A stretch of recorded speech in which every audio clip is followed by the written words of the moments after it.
Good morning, children. How are you? You all are fine? Very good.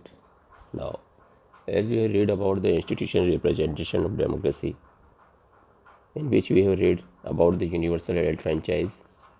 Universal adult franchise किसे कहते हैं, इसके बारे में हमने रीड किया कि किस प्रकार से ये यूनिवर्सल एडल्ट फ्रेंचाइज की क्या विशेषताएं हैं एडल्ट फ्रेंचाइज की। पहले तो राइट टू वोट जो है फ्रेंचाइज का, इसी को यहाँ पे यूनिवर्सल एडल्ट फ्रेंचाइज के रूप में जाना जाता है। जो भी व्यक्ति 18 ईयर्स से वोट डालने का 18 ईयर्स का हो जाता है और उसके बाद वोट डालने का अधिकारी बन जाता है, तो वही एडल्ट फ्रेंचाइज के नाम से जाना जाता है। इसी के साथ साथ यहाँ इलेक्शंस किस प्रकार से होते हैं, इसके बारे में रीड किया। उसमें अगर मान लो डेमोक्रेसी में कोई इलेक्शन नहीं होगा तो हम उसमें जैसा कि कहा जाता है नो इलेक्शन नो डेमोक्रेसी। अगर इलेक्शन नहीं होगा तो क्या होगा, डेमोक्रेसी उसको आप नहीं बोल सकते, क्योंकि जनता के द्वारा शासन किया जाता है, जनता के द्वारा चुने हुए प्रतिनिधि उसमें शासन करते हैं। तो ये उसमें वोट डालने का अधिकार सभी जो नागरिकों को, जो भी वहाँ के रहने वाले हैं उससे रिलेटेड उनको मिलता है। तो ये डेमोक्रेसी का एक पार्ट है। उसके बाद में सीक्रेट बैलेट के बारे में हमने रीड किया। गोपनीय तरह से किस तरह से लोगों को चुन सकते हैं या किस प्रकार से वोट डालने की व्यवस्था के हिसाब से हमने बात की, है ना। गोपनीय तरीके से जो वोट डाला जाता है वो सीक्रेट बैलेट मेथड कहलाता है। उसके बाद में डिफरेंट प्रोसेस जो इन्वॉल्व है इलेक्शन के, उसके बारे में रीड किया। अनाउंसमेंट होता है, सिलेक्शंस होते हैं कैंडिडेट्स के, नॉमिनेशन वगैरह भरे जाते हैं। उसके बाद में स्क्रूटनी होती है, सिंबल्स वगैरह दिए जाते हैं। कुछ पार्टियां पर्टिकुलर अगर नेशनल और रीजनल पार्टियां हैं तो उनको दी जाती है। अगर इंडिविजुअल कोई खड़ा होता है तो उसको अलग से सिंबल दिया जाता है। इसके बाद में इलेक्शन मैनिफेस्टो के बारे में बताया जाता है, किस तरह से इलेक्शन मैनिफेस्टो क्या है, अलग अलग पार्टियों का, उनके कुछ उद्देश्य होते हैं, कुछ पॉलिसी होती है, कुछ सिद्धांत होते हैं कि हम लोगों की भलाई के लिए ये काम करेंगे या आपके एरिया में ये काम कराएंगे, ताकि लोगों को क्या किया जाए, लुभावने लालच दे करके, ताकि वोट अपने पक्ष में किए जा सकें। कुछ अभियान के हिसाब से ये चला जाता है। लगभग यहाँ पे जो कैंपेन चलता है 48 आवर्स पहले यहाँ पे लोगों को एक्चुअल में मीटिंग वगैरह, स्पीचेज वगैरह, प्रोसेशन, धरने, कहीं जो जुलूस वगैरह निकाले जाते हैं वो सब एक बंद कर दिए जाते हैं। उसके बाद वोटिंग होती है, उसके बाद काउंटिंग होती है, डिक्लेरेशन होता है, जो सबसे ज़्यादा वोट जिसके नाम से पड़ते हैं वो विजेता घोषित किया जाता है। उसके बाद में अगर फिर किसी को कोई प्रॉब्लम है, कोई डाउट है, तो वो इलेक्शन के लिए क्या कर सकता है, पिटिशन या याचिका दायर कर सकता है कि ये सही नहीं है, इसके लिए कोर्ट में जाना उसको पड़ेगा। उसके बाद पॉलिटिकल पार्टीज़ राजनीतिक शक्तियाँ हैं, राजनीतिक अधिकार दिए जाते हैं। अलग अलग पार्टियों के अलग अलग सिद्धांत होते हैं। यहाँ पे एक ग्रुप जो पर्सन का है, having same ideology and holding same opinion on major political issues of the country is called a political party. जिसका सेम सिद्धांत है, राजनीतिक पार्टियाँ जिनके की सेम, उसमें कुछ अलग अलग बातें होती हैं कि हमारी पार्टी के ये उद्देश्य है, कुछ अलग लेकर के चलने वाले काम हैं, तो वो उस पार्टी से जो लोग संतुष्ट होते हैं उस पार्टी के उसमें पार्टी को फॉलो करते हैं और वो पार्टी पॉलिटिकल पार्टी के रूप में जानी जाती हैं। ये अलग अलग तरह की पार्टियाँ बन सकती हैं।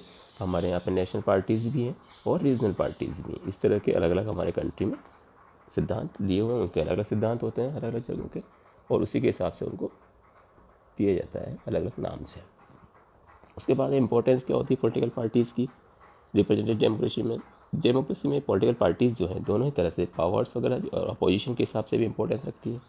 तो कोई पार्टी अगर मान लो कोई अच्छा काम करती है तो उसको सराहाया भी जा सकता है, लेकिन अगर मान लो कोई पार्टी अच्छा काम नहीं कर सकती या नहीं करती तो उसका क्या होगा, विरोध में भी बैठेगी पार्टी के कुछ सदस्य, और वो क्या होंगे, ये डर उनको रहेगा कि अगर मान लो पार्टी के द्वारा अच्छा काम नहीं किया जाता तो उसका विरोध होगा, तो कोशिश ये करेंगे कि हम गलत काम ना करें। तो ये पार्टियों का मुख्य काम है। ग्रेट मेजोरिटी जो लोगों की है ये बताई जाती है किस प्रकार से कि यहाँ पे कोई पॉलिटिकल पार्टीज़ वगैरह नहीं है। यहाँ नो डेमोक्रेसी, अगर मान लो कोई पॉलिटिकल पार्टीज़ नहीं होगी तो लोकतंत्र ही नहीं होगा।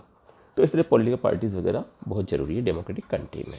हमारा क्या है, डेमोक्रेटिक कंट्री है, लोकतांत्रिक व्यवस्था यहाँ पे है, प्रजा के द्वारा शासन किया जाता है, लोग वोट डाल करके अपने प्रतिनिधि को चुन करके आगे भेजते हैं और उसी के बाद में वो रिप्रेजेंटेशन के माध्यम से वो चुने जाते हैं। डेमोक्रेसी में हर पार्टी, यहाँ पर देखते हैं गवर्नमेंट के लिए इंपॉर्टेंस रखती है। इसमें जैसा कि दिखा रखा है democracy every party tries to form the government. हर पार्टी कोशिश करती है कि हम गवर्नमेंट बनाएं। After winning the election, the majority party or coalition of parties who form the majority run the government according to their program and policies. कुछ नीतियाँ, कुछ सिद्धांत, जैसे कि मैंने आपको पहले बताया, हर पार्टी के होते हैं, और वो पार्टी क्या करती है, कोशिश करती है कि अधिक से अधिक लोग हमारी पार्टी की जीत करके जाए और उसमें हमारा बहुमत हो, मेजोरिटी बने, तभी जा करके हम क्या करेंगे, अपनी पार्टी के माध्यम से सरकार का निर्माण कर सकते हैं। उसमें उसका अध्यक्ष बनाया जाएगा, प्रेसिडेंट जिसको बोलते हैं, और वही एक प्रकार उसका सर्वे सर्वा माना जाता है, सारे कार्य उसी के नाम से फिर बाद में संचालित किए जाते हैं। अगर मान लो कोई बहुमत वाली पार्टी नहीं हो, किसी कोई पार्टी अगर आए चुन करके और उसको बहुमत नहीं मिले, मेजोरिटी ना बने, तो वो दूसरी पार्टियों को साथ में लेकर के क्या करेगी, वो नई गवर्नमेंट बनाने का प्रयास करेगी, दूसरे लोगों को मिलाने का प्रयास करेगी। तो इस तरह से शामिल होगा। यहाँ political parties put their own programmes and policies before the public during the election. Election से पहले क्या होता है, पॉलिटिकल पार्टियाँ अपने अपने सिद्धांत, अपने अपने प्रोग्राम्स, अपनी नीतियाँ लोगों को बताती है कि हमारी सरकार अगर बनती है तो हम ये सुधार करेंगे, इस तरह से कार्य करेंगे, और इसी तरह से यहाँ पे लोगों को प्रभावित किया जाता है ताकि वो अधिक से अधिक उनको वोट दे सकें। While the party or parties in power defend their programs and policies, the opposition parties constructively criticize the policies and program of other parties, especially the ruling party, and hence they enlighten the public on every subject during the election. यहाँ पार्टियाँ या पार्टियाँ जो यहाँ पे जो भी party होती हैं, उनकी पावर या उनकी शक्तियाँ जो हैं डिफेंड करती हैं उनके प्रोग्राम्स की या पॉलिसी के माध्यम से, और अपोजिशन पार्टीज़ क्या करती हैं, अगर मान लो गलत रास्ते पे जाने की प्रयास करे या कोई गलत तरीके से अगर मान लो वो उसको बताने का या गलत नियम या कानून के माध्यम से अपना स्वार्थ सिद्ध करे, तो विरोधी पार्टियाँ उसके लिए क्या करेगी, उसका विरोध करेगी। और इसमें क्या होगा, रूलिंग पार्टी होगी, उसको हमेशा ध्यान रखना पड़ेगा कि कहीं हम लोग गलत काम ना करें। इलेक्शन के टाइम पे जो उन्होंने कहा है उसी के अकॉर्डिंग वो काम करने का प्रयास करते हैं, अगर सही है तो उसी के अकॉर्डिंग। इसके बाद में कुछ यहाँ नेशनल पार्टीज़ दी हुई है। देखो नेशनल पार्टीज़ में जैसे भारतीय जनता पार्टी है, बीजेपी, जिसका कि सिंबल कमल है, इंडियन नेशनल कांग्रेस जिसका कि सिंबल हैंड है, हाथ, कम्युनिस्ट पार्टी जो इंडिया की है इसका दे रखा है यहाँ पे हथौड़ा और ये हंसिया, कम्युनिस्ट पार्टी ऑफ इंडिया का ये ग्रास और हंसिया दे रखा है, बहुजन समाज पार्टी इसका हाथी है, नेशनल कांग्रेस पार्टी जो कि एनसीपी का नाम दिया है नेशनलिस्ट के नाम से, जो घड़ी का दे दिया, ऑल इंडिया जो तृणमूल कांग्रेस है, ये यहाँ पे इसका सिंबल अलग से दे रखा है।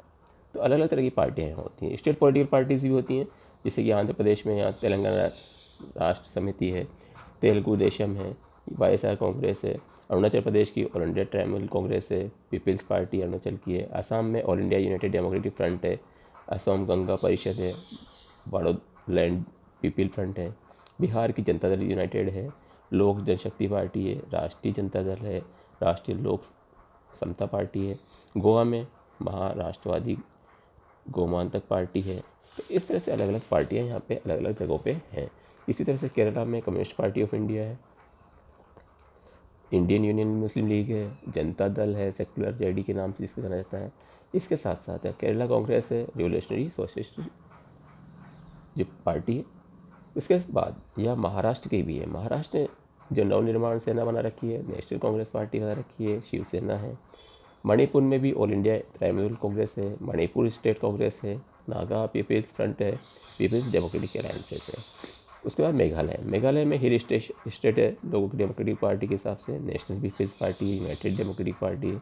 मिजोरम में मिजो नेशनल पार्टी है, मिजोरम पीपल है, और जोरम नेशनल पार्टी है। नागालैंड की नागा पीपल्स फ्रंट है, एनसीटी ऑफ दिल्ली की आम आदमी पार्टी दिखा रखी है, उड़ीसा की बिजू जनता दल के नाम से जानी जाती है। तो ये अलग अलग पार्टियाँ, उनका सिंबल अलग होता है। और स्टेट ये और भी बहुत सारे हैं, पौदुचेरी पंजाब है, सिक्किम है, तमिल है, तेलंगाना, त्रिपुरा, उत्तर प्रदेश, वेस्ट बंगाल है, क्योंकि हमारे जितने भी कंट्रीज़ में स्टेट्स हैं उसमें कोई न कोई पार्टी ऐसी है जो कि रीजनल पार्टी के रूप में जानी जाती है, जो वहाँ के क्षेत्रीय या अलग से वहाँ के लोगों के बीच में प्रचलित हो, जो जानते हो वहाँ सब मेनली, तो वो इसमें दिखाई हुई है। उसके बाद में बता रखा है political parties in India. Political parties राजनीतिक शक्तियाँ कौन सी है? इंडियन पॉलिटिकल पार्टीज जो कैटेगराइज की हुई है टू मेन टाइप्स के उसके, एक नेशनल लेवल पार्टी है और दूसरा state level party. National party जो कि पार्टिसिपेट करती है इलेक्शन में सारे पूरे भारत में, इसके साथ स्टेट और रीजनल पार्टी जो कि पार्टिसिपेट करती है डिफरेंट इलेक्शंस में, लेकिन वहाँ उनके स्टेट तक ही वो सीमित होती हैं। इंडियन नेशनल कांग्रेस जो कि इसकी पॉलिसीज़ और प्रोग्राम हैं, इसके सिंबल्स वगैरह ह्यूमन हैंड के हिसाब से बहुत इंपॉर्टेंस रखते हैं, और ये यहाँ पे लगभग 1947 के हिसाब से चले आ रहे हैं, जब हमारा देश आज़ाद हुआ और गवर्नमेंट जो सेंटर के हिसाब से स्थापित की हुई है। नेक्स्ट है policies and programmes of the Indian National Congress. कौन कौन सी नीतियाँ हैं, कौन से प्रोग्राम्स हैं इंडियन नेशनल कांग्रेस के, इसमें बता रखा है। सबसे पहले डेमोक्रेटिक सोशलिज्म, लोकतांत्रिक व्यवस्था में सामाजिकता का विशेष महत्व है। Every attempt shall be made to establish democratic socialism. Political democracy, जो कि यहाँ पे कोई मीनिंग इसका नहीं है, जहाँ पे कोई इकोनॉमिक इक्वालिटी वहाँ जहाँ नहीं हो, और हर एफोर्ट यहाँ पे बनाया हुआ है, नैरो गैप इसमें हो, रिच और पुअर के बीच में लोगों को समानता का अधिकार देने के हिसाब से, अमीर और गरीब में कोई विभिन्नताएं, भेदभाव न हो। उसके बाद सेक्युलरिज्म के बारे में, सेक्युलरिज्म जानते हो, धर्मनिरपेक्षता। कांग्रेस प्रॉमिस करती है किस प्रकार से जो विचारधाराएं हैं उनके बारे में बताने के लिए, तो किस तरह से डिस्क्रिमिनेशन, भेदभाव वगैरह यहाँ पे हो सकते हैं, लोगों में नागरिकता के बारे में, धार्मिकता के हिसाब से कोई भेदभाव न हो, सभी को इक्वल रिस्पेक्ट दिया जाए, ये यहाँ पे सेक्युलरिज्म के नाम से रहता है। उसके बाद एग्रीकल्चर एंड इंडस्ट्रियल ग्रोथ, इसमें बता रखा है कि कांग्रेस के द्वारा जो प्रयास करती है कि expansion of irrigation potential in order to step up industrial growth, much emphasis shall be laid on tapping new sources of energy and on increasing production। किस तरह से अधिक उत्पादन बढ़ाया जा सके, और उसका मुख्य उद्देश्य क्या हो, एग्रीकल्चर बेस्ड इंडस्ट्रीज वगैरह अधिक से अधिक लगाई जा सके। उसके बाद में एंडिंग पॉवर्टी, गरीबी को हटाने का प्रयास इनके द्वारा किया जाता है, मतलब कोशिश इनका है। इसमें यह किस तरह से कोशिश की जाए कि गरीबों को आगे लाया जाए, सबको रोजगार का उपलब्ध कराया जाए, लैंड होल्डर्स को भी एक प्रकार से मददगार साबित हो, एक प्रकार से उनके द्वारा भी एम्प्लॉयमेंट, कम से कम एक व्यक्ति को रोजगार मिले, ऐसी व्यवस्था वहाँ पे हो। उसके बाद friendly relations with foreign countries, मित्रतापूर्ण व्यवहार हो, कहाँ पे, जो हमारे आसपास वाले विदेशी देश हैं उनके साथ में मित्रतापूर्ण व्यवहार हम रखें। फॉर इंस्टेंस में कांग्रेस के द्वारा जो Congress wants to establish friendly relation with all the countries, सभी देशों में, सभी देशों से क्या किया जाए, मित्रतापूर्ण व्यवहार रखे जाए, डिफरेंसेस जो है उसको दूर किया जाए, और दूसरे कंट्रीज़ के बारे में उसको सॉर्ट आउट करें। शांतिपूर्ण तरीक़ों से अगर कोई घटना, कोई या एक प्रकार से कोई हमारे पास में कोई वाद विवाद तैयार हो, तो उसको शांतिपूर्ण तरीके से उसका हल निकालें, सोल्यूशन निकालें। एनकरेजिंग फॉरेन इन्वेस्टमेंट, हम क्या करें, विदेशी इन्वेस्टमेंट को भी इंकरेज करने के लिए प्रयास करें, ताकि क्या हो, हमारी फॉरेन करेंसी रिसोर्सेज जो कांग्रेस की है वो गिव प्रति एनकरेजमेंट टू फॉरेन इन्वेस्टमेंट, वो विदेशी इन्वेस्टमेंट के लिए प्रयास करती है। Every facility is being provided to foreign investors to invest freely in India and set up their units in new fields. हर फैसिलिटी जो कि प्रोवाइड की जाए विदेशी इन्वेस्टर्स को, इन्वेस्ट की जाए, ताकि वो पूरी तरह से इंडिया में वहाँ पे इन्वेस्ट कर सकें, तभी तो यहाँ के लोगों को आगे बढ़ने का मौका मिले, इस हिसाब से। उसके बाद भारतीय जनता पार्टी, इसके भी अलग सिद्धांत है, इसके बारे में हम पढ़ेंगे नेक्स्ट टाइम। ओके।